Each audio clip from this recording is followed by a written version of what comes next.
श्रवणमङ्गलं श्रीनाथं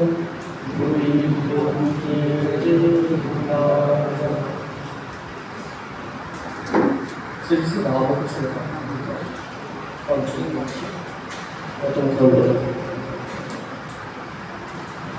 ভক্তির উপায়। মাস্টার বিনীতভাবে, ঈশ্বরে কি করে মন হয়?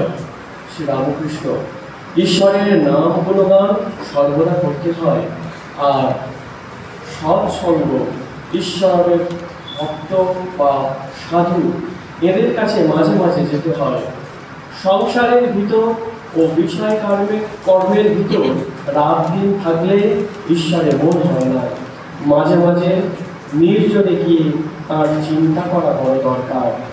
প্রথম অবস্থায় মাঝে মাঝে নির্জন না হলে ঈশ্বরে মন রাখা বড়ই কঠিন। যখন চারা গাছ থাকে তখন তার চারিদিকে বেড়া দিতে হয়। বেড়া না দিলে ছাগল গরুতে খেয়ে ফেলে। ধ্যান করবে মনে কোণে ও বনে, আর সর্বদা সৎ অসৎ বিচার করবে।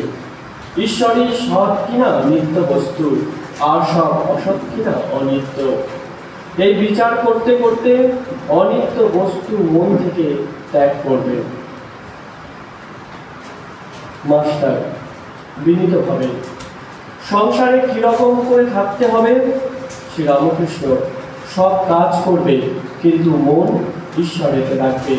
স্ত্রী পুত্র বাপ মা সকলকে নিয়ে থাকবে ও সেবা করবে যেন কত আপনার লোক, কিন্তু মনে জানবে যে তারা তোমার কেউ নয়। বড় মানুষের বাড়ির দাসী সব কাজ করছে, কিন্তু দেশে নিজের বাড়ির দিকে মন পড়ে আছে। আবার সে মনিবের ছেলেদের আপনার ছেলের মতো মানুষ করে, বলে আমার রাম আমার হরি, কিন্তু মনে বেশ জানে এরা আমার কেউ নয়। কচ্ছপ জলে চড়ে বেড়ায়, কিন্তু তার মন কোথায় পড়ে আছে জানো? আড়াই পড়ে আছে, যেখানে তার ডিমগুলি আছে। সংসারে সব কর্ম করবে কিন্তু ঈশ্বরে মন ফেলে রাখবে।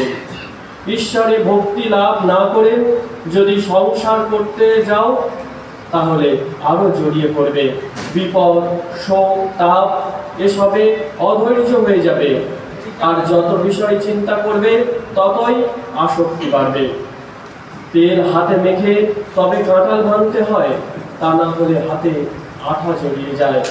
ঈশ্বরে ভক্তি রূপ তেল লাভ করে তবে সংসারের কাজে হাত দিতে হয়, কিন্তু এই ভক্তি লাভ করতে হলে নির্জন হওয়া যায়।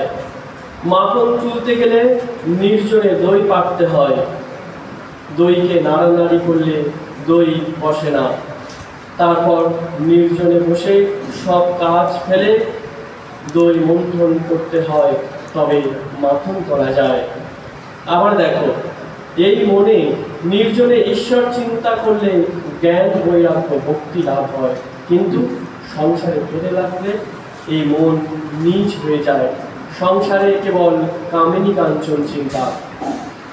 সংসার জল আর মনটি যেন দুধ, যদি জলে ফেলে রাখো তাহলে দুধে জলে মিশে এক হয়ে যায়। খাঁটি দুধ খুঁজে পাওয়া যায় না। দুধকে দই পেতে মাখন তুলে যদি জলে রাখা যায় তাহলে ভাসে।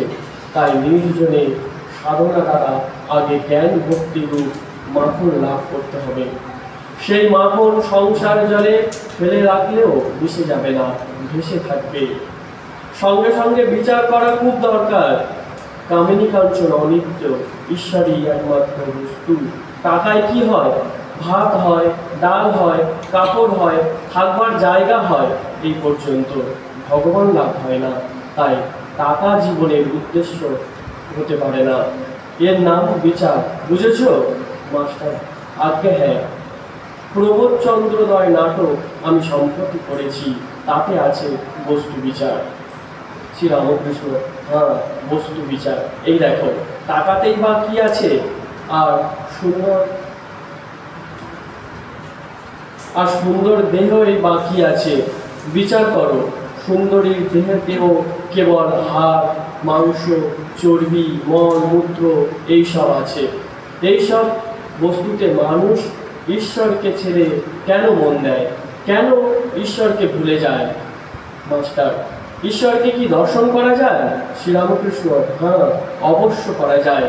মাঝে মাঝে নির্জনে বাস, তাঁর নাম গুণগান, বস্তু বিচার, এইসব উপায় অবলম্বন করতে হয়। মাস্টার, কি অবস্থাতে তাকে দর্শন হয়? শ্রীরামকৃষ্ণ: খুব ব্যাকুল হয়ে কাঁদলে তাকে দেখা যায়। মাপ ছেলের জন্য লোক এক ঘটি কাঁদে, টাকার জন্য লোকে কেঁদে ভাসিয়ে দেয়, কিন্তু ঈশ্বরের জন্য কে কাঁদছে? ডাকার মতো ডাকতে হয়। এই বলিয়া ঠাকুর নাম ধরিলেন।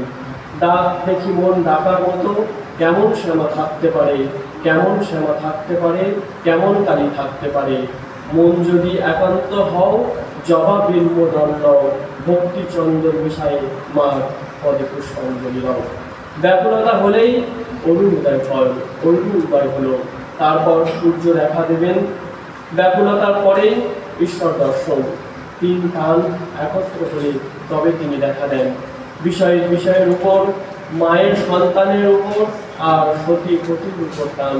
এই তিন টান যদি কারোর একসঙ্গে হয়, সেই টানের জোরে ঈশ্বরকে লাভ করতে পারে। কথাটা এই, ঈশ্বরকে ভালোবাসতে হবে। মা যেমন ছেলেকে ভালোবাসে, সতী যেমন পতিকে ভালোবাসে, বিষয় যেমন বিষয় ভালোবাসে। এই তিনজনের ভালোবাসা, এই তিন টান একত্র করলে যতখানি হয়, ততখানি ঈশ্বরকে দিতে পারলে তার দর্শন লাভ হয়। ব্যাকুল হয়ে তাকে ডাকা চায়। বিড়ালের ছানা কেবল মিউ মিউ করে মাকে ডাকতে জানে। মা তাকে যেখানে রাখে সেখানেই থাকে। কখনো হেসেলে, কখনো মাটির উপর, কখনো বা বিছানার উপর রেখে দেয়। তার কষ্ট হলে সে কেবল মিউ মিউ করে ডাকে, আর কিছু জানে না।